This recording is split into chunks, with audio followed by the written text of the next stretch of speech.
આશ્રમના મહંતજી પણ જ્ઞાનની ગોષ્ઠીનું બી અહીંયા ઘણી વખત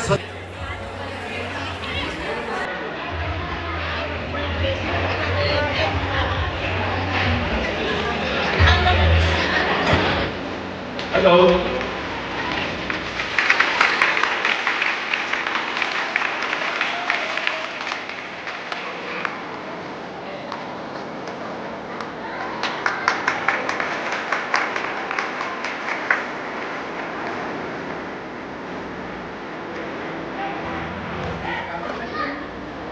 હેલો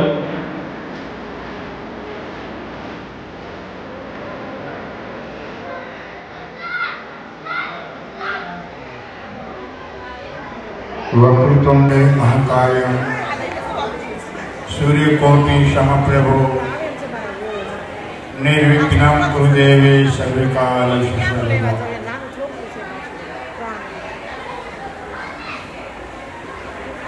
आज દર્શકનાથનું સમૂહ મિલન દક્ષિણ ગુજરાતના દરેક ભાઈઓ બહેનો, આપ સર્વ માતાઓ બાળકો, થોડો ઘોંઘાટ ઓછો કરવા નમ્ર વિનંતી. આપણે ઘરે આ કરવાનું જ છે, કલકાઉ કામ કામ કામ કામ જ કરવાનું છે. ઘરે શાંતિ થોડી. હેલો થોડા બાળકો ઉપર ધ્યાન આપે, ઘોંઘાટ ના કરે. કોઈ મહાપુરુષો બે શબ્દો આપણને આપે તો કાન ખુલ્લા રાખવા, બાળકોનું ધ્યાન રાખવું. બાળકોને મારવાનો નહીં, પ્રેમ કરવાનો, સમજાવવાના.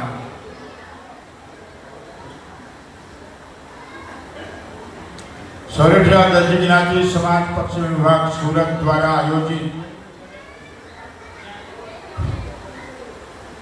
આ સમૂહ મિલન દરેક ભાઈ બહેનો તેમજ અમારે અર્જુનભાઈ મને વાત કરી કે બાપુ આવો પ્રોગ્રામ છે. અહીં ઘણા સમાજના સ્નેહ મિલન થાય છે. હમણાં વિશ્વકર્મા જયંતિમાં પણ 2000 માણસનો ભોજન સમારંભ એવું બધું રાખેલું છે. હનુમાન જયંતિ મોટો પર્વ આપણે મનાવતા હોઈએ, જેમાં 50 થી 60 હજાર માણસોનું રસોડું હોય છે. અને 23 ફેબ્રુઆરી 26 ફેબ્રુઆરી મહાશિવરાત્રિ પર્વ આવી રહ્યું છે. અને આવું સુંદર શિવલિંગ તાપ્તી કિનારે આપણે એમ કહેવાય કે અટલ તીર્થ યાત્રાધામ, જ્યાં સમુદ્ર અને તાપીનું મિલન થતું હોય, તો ત્યાં જે મંદિરો હોય એ યાત્રાનું સ્થાન છે. સમુદ્ર અને તાપીનું મિલન આપણે આજથી શરૂ થાય છે. હવે જો આગળ કોચવે કરે છે, કારણ કે સમુદ્રનું પાણી આ સુધી આવે છે, તાપીનું પાણી મીઠું છે, સમુદ્રનું ખારું, એટલે આ બંને મિલન છે આયા. એટલે આવું સુંદર અને સૂર્યપુત્રી તાપીને કિનારે શનિદેવનું મંદિર, વિશ્વકર્માનું મંદિર, મા મેરડી જે જાગ્રત, એમ કહેવાય કલયુગમાં કોઈ દેવી હોય તો જાગૃત મા મેરડી હોય છે. હનુમાનજી મહારાજ, મહાદેવ, સર્વ શિવલિંગોનો સાર એ પારદેશ્વર છે. આજે આવા સુંદર કાર્યક્રમમાં જ્યારે આપણે બધા એકત્રિત થયા હોય ત્યારે સંગઠન હોવું જરૂરી છે. કારણ કે સંગઠન એક શક્તિ છે, મહાશક્તિ છે. મેં હમણાં આગળના પ્રવચનો બધા સાંભળ્યા, એમાં મને એવો વિચાર આવે કે સંગઠન કેવું હોવું જોઈએ. પહેલા આપણા કુટુંબમાં, પરિવારમાં સુમેળ હોવો જોઈએ, પછી સમાજમાં. હજી અવાજ ખૂબ થાય છે બાળકોનો. એટલે જ્યારે સમૂહ મિલન થતું હોય, આવા સંગઠન થતા હોય, તો એવું ઘણીવાર બનતું હોય છે કે આ અમારા સંગઠનના મહામંત્રી, સચિવ, ઉપસચિવ, આ ખજાનચી, આ બધું ભૂલીને સંગઠનની શક્તિ મહાન છે, એટલે સંગઠન કરવું જરૂરી છે. એમાં હિન્દુઓ જે માટે ભાઈ બોલતા હતા એ બહુ ખૂબ જ સારી વાત કરી રહ્યા છે કે ભારત આપણો મહાન દેશ છે. પણ કરુણા છે કે આપણે અહીં રહ્યા પછી પણ એવું કહેવું પડે કે હમ હિન્દુ હૈ. કરુણા છે. આપણે આપણી જાતને ભૂલી જઈએ છીએ ત્યારે આપણે કેવું પડે કે હમ હિન્દુ હોય. આપણે બધા હિન્દુ છીએ. જાતિવાદમાં જેમ દરજી જ્ઞાતિ, લુહાર, સુતાર, સમાજ, મોચી, ઘાંસી, ક્ષત્રિય, વૈશ્ય, શૂદ્ર, આ જે 4 વર્ણો છે એ ચારેય વર્ણો સનાતનના અંશ છે. આપણે કહીએ શૂદ્ર એ સેવા કરે, વિપ્ર વેપાર કરે, વિપ્ર અને બ્રાહ્મણ જે આપણે ક્રિયા અને કર્મનું જ્ઞાન આપે, આપણા સંસ્કાર આપે, ક્ષત્રિય ધર્મની રક્ષા કરે. એવી રીતે આ 4 વર્ણ છે એ સનાતન ધર્મનો અંશ છે. પહેલા આપણે સનાતનનું જ્ઞાન આપણા બાળકોને રામાયણ, ગીતા, ભાગવત વિશે, આપણા સમાજ વિશે, આપણા પૂર્વજો વિશે પણ એને જાગૃત કરવા જોઈએ. કારણ કે સમય અત્યારે કોમ્પ્યુટર યુગનો છે. એક ક્લિક કરો એટલે આખા વર્લ્ડના સમાચાર તમને જોવા મળે છે. પહેલા તો સંજયને પૂછવું પડતું કે ભાઈ કુરુક્ષેત્રના મેદાનમાં શું થઈ રહ્યું છે. ત્યારે સંજય ધૃતરાષ્ટ્રને કહે કે જ્યાં કૃષ્ણ બંને સેનાની રસ્તની વચ્ચે ઊભા છે અને અર્જુનને આ જ્ઞાન આપી રહ્યા છે. હવે તો એવું છે જ નહીં. હવે તો ક્લિક કરવાનું મહાભારત એટલે પૂરી આખી દુનિયા આવી જશે. આ યુગની અંદર આપણા બાળકોને આપણે સારા સંસ્કાર આપીએ. મોબાઈલની ટેવ પાડો જરૂર, પણ એટલો બધો નહીં જે આપણે ઓલે ગેમો રમતા માણસો બાળકો એનો રસ્તો ભૂલી જાય, એનું ભણતર ભૂલી જાય, મા બાપની સેવા ભૂલી જાય. સંગઠન સાથે સંસ્કારની જરૂર છે. જો સંસ્કાર નહીં હોય, રૂપિયા તો બધા પાસે હોય છે, પણ સંસ્કાર ઘણી વાર આપણે બાપુ રામ રામ હાથ જોડતા શીખવાનું છે. આપણે હાથ ઉઠાવતા શીખીએ છીએ.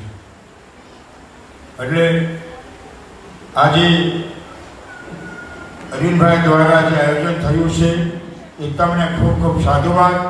તમારા પરિવારની અંદર સુખ શાંતિ સમૃદ્ધિ વધે અને આવા નાના નાના ભૂલકાઓને જે સંસ્કાર જોયા તમે એ તમારા બાળકોને સારા સંસ્કાર પડે કે મારા માતા પિતા, મારા વડીલો એ મંદિરોમાં જતા હતા, સંતોના સાનિધ્યમાં જતા હતા. એને એક ટેવ પડે છે. આ બધા સંસ્કાર માતા પિતાના સંસ્કાર બાળકોમાં ઉતરે છે. એટલે આવા શુભ પ્રસંગે આ આશ્રમ તમારું છે. જ્યારે પણ આવો કોઈ પ્રોગ્રામ હોય તો નિઃશુલ્ક તમારે હાજરી આપવી અને આ પ્રોગ્રામ ગમે ત્યારે તમારે કરવો હોય.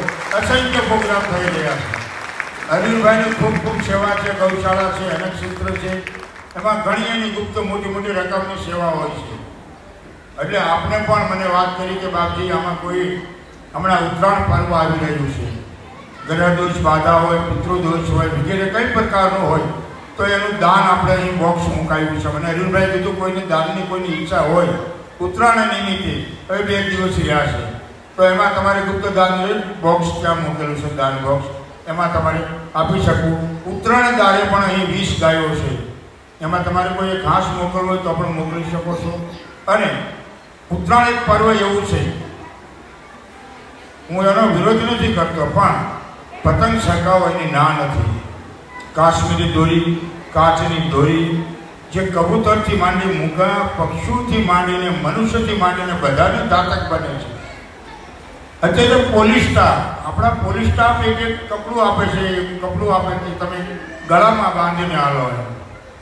હું તો એવું કહું છું પતંગ ચગાવવાનું જ બંધ કરી દેવાની જરૂર છે. એની જગ્યા પર તમે એ ખર્ચ તમે કોઈ ગૌશાળામાં આપો, કોઈ બેન દીકરીને આપો, જ્યાં જરૂરિયાતમંદને આપો.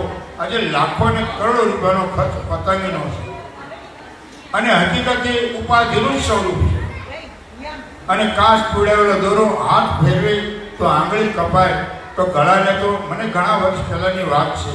અમારે એક દામુભાઈ આવતા વડોદરાથી બુલેટ લઈને આવે, આ બાજુ પણ કોઈ ભરૂચ જઈ ગયા, રસ્તામાં ભેગા મળે છે. એટલે બંનેની ઘટના કહું છું, બાળકોને કેવું શાંતિ રાખે. સામે જઈને આમ ગરદન જોયું એટલે બુલેટ ઉપર જાય છે, એનો આખો જભો લોહી લુહાણ, દોરો કપાટ નીકળી ગયો, ઠંડીની સિઝન. ત્યારે ઓલો એનો હાથ બંધ કરીને તારું ગળું કપાયેલું છે, બંને સામા ગળું બતાવે છે. આવી પરિસ્થિતિ થાય છે. એટલે મારી તો દરેક મિત્રોને એવું તમારા બાળકોને પણ કહું કે પતંગની વાત છોડી દે. તારે બીજું કંઈ ખાવું પીવું હોય તો લઈ જાઓ, બીજા રમકડા ઘણા આપો, પણ પતંગ નિષેધ કરો. પતંગ છે એ આપણા માટે એક કલંકરૂપ છે. ગમે ત્યારે પણ કાંઈ ઘટના ઘટી. અમારા ઝાડવા છે ને વૃક્ષો, એમાંથી કયેક કબૂતરો બે દાડા તમને જોવા મળે છે, ફફડતા હોય છે. એ ઉપરથી અમે દોરીથી ઉતારીએ છીએ અને બાજુમાં અન્નપૂર્ણા મંદિરમાં પક્ષી ઘર છે દવાખાનું, ત્યાં એમને સારવાર કરવા લઈ જાય છે. એટલે આ એક ઉત્તરાયણ નિમિત્તે બીજાનું હિત ચાહે એ જ તહેવાર કહેવાય. આપણે બીજાનું હિત ચાહવાનું છે. આપણા તહેવારથી કોઈ પક્ષીઓનો જાન જાય, કોઈને તકલીફ થાય, એ કર્મ આપણે મનુષ્ય કરવાની જરૂર નથી. અને પતંગથી તમને શું મળે? તમે એક પતંગ સકાયો, બાજુવાળાએ જોયું તો તેને કે કાપો. ઓલો ચકાવે છે એ પણ બીજાનું કાપવા માટે, આપવા માટે તો કંઈ છે જ નહીં, ખાલી કાપવા માટે જ પતંગ ચકાવ્યું છે. સમાજમાં પણ આવું જ છે.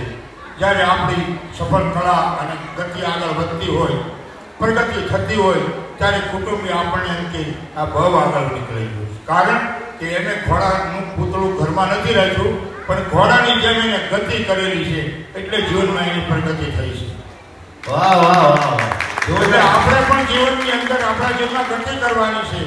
કીધું કે દરજી કામ કરતા હોય, કોઈ લુહારી કામ કરતા હોય, કોઈ નોકરી કરતા હોય, પણ ઘોડાના 5 ઘોડાના પૂતળા ઘરમાં રાખે અને દરરોજ એને જોવે.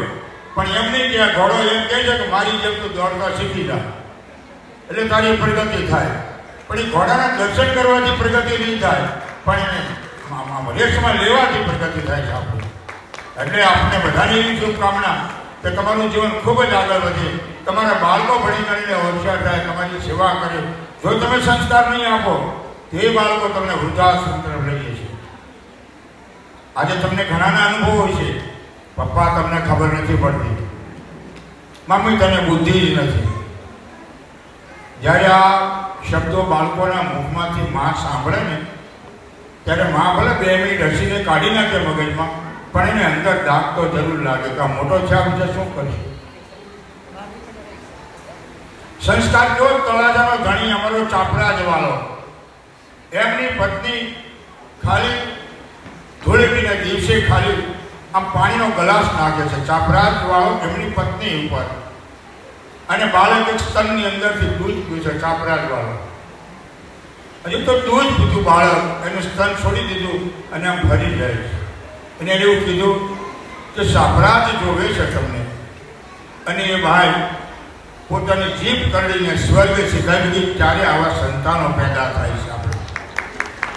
આપણે તો કોઈ સંસ્કાર જ નથી. જે માતાની અંદર સંસ્કાર છે એ સંસ્કાર તમારા બાળકોમાં ઉતરે છે. છત્રપતિ શિવાજી મહારાજ, રામકૃષ્ણ પરમહંસ, કલ્પના કરો, આવા મહાપુરુષોને આપણે યાદ કરવા પડે છે. એટલે થોડુંક આધ્યાત્મિક દ્રષ્ટિએ તમારા બાળકોને સારા સંસ્કાર આપવા, ઘરમાં બેસીને કોઈ આધ્યાત્મિક વાતો કરવી, સાથે મળી સનાતન ધર્મની વિશેને સજાગ કરવો. કારણ કે આજે બહુ એકાબીજાને ખેંચે છે કે અમારો ધર્મ આમ છે. હું આદિવાસી વિસ્તારમાં જાઉં છું, ત્યાં ક્રિશ્ચન ધર્મનો એટલો પ્રચાર કરે છે આ લોકો. પેરાસિટામોલ ગોળની તાવની ગોળી પાવડર કરી અને ઓલાને એમ કહે કે આ દવા તમે ચર્ચમાંથી આપે કે સવારે પી જવાની, તાવ તમને સારો થઈ જશે. તમારે ઈસુનું નામ લેવાનું અને દવા તો છે સારું થવાનું જ છે, પણ નામ કોનું આપે? ઈસુનું. 2 મૂર્તિ રાખી, એક લાકડાની ને એક લોખંડની. ઈસુની મૂર્તિ છે એ મીટરની બતાવેલી દૂરથી એક સરખી, દવા તમારા કૃષ્ણ ભગવાન બની જાય, લાકડાના હોય છે. આ અમારા ઈસુ જવા એવા રહેવા રહે છે, પથ્થરની નથી, એ મેટલની છે. એટલી પણ બુદ્ધિ નથી આદિવાસી વિસ્તારોમાં. આવો આપણો સમાજ પાછળ છે અને આપણે સનાતન ધર્મની વાતો કરીએ છીએ. એટલે આ પ્રસંગો ઉપર ખૂબ જ તમારા જીવનમાં ક્રાંતિ થાય, આગળ વધે, બાળકો તમારી ખૂબ જ સેવા કરે, ભણી ગણીને ખૂબ હોશિયાર બને અને ખૂબ જ વિકાસ કરે. એવી આ દરેક તમારે સોરઠિયા દરજી જ્ઞાતિ સમાજને હૃદયપૂર્વક મારી નવા વર્ષના શુભ આશીર્વાદ. ભાગેશ્વર મહાદેવ. હવે તમારો આગળનો કાર્યક્રમ, ભોજન પણ તૈયાર છે. શાંતિથી જમજો, પ્રસાદ લેજો અને આજે કંઈ કીધું એમાં થોડુંક કાંઈ સારું લાગ્યું હોય તમે ઉતારજો. નથી આપણે ખંખેરવાની આદત હોય, ખંખેરી નાખો. પહેલાના જમાનામાં એવું કહેવાતું કે ભાઈ એક કાનથી સાંભળે જ્ઞાન ને બીજા કાનથી કાઢી નાખે. હવેનો જમાનો બદલાઈ ગયો છે. જેવો વોટ્સઅપમાં નીચેથી મેસેજ આવ્યો તો આમ કરીને ઉપર જવા દે, આમ કરીને ઉપર, અંદર નહીં જવા દે. પહેલેથી જ આવવા આવે. પહેલા અહીંથી આમ બહાર કરતા આવે, નીચેથી આમ જવા દે, નીચે અંદર નહીં જવા દેતા. પેલો નથી કહેતા ખુદ કી ખબર નહીં ખુદા કો ઢૂંढने निकले. लिखने वाले ने क्या खूब लिखा है. બાપુએ જ્યારે હમણાં વાત કરીને તો મને યાદ આવી ગયું કે लिखने वाले ने क्या खूब लिखा है. जो खो गया वो ख्वाब था, जो खो गया वो ख्वाब था, लेकिन जो है वो लाजवाब है. तो अभी जो है उसका मजा लीजिए.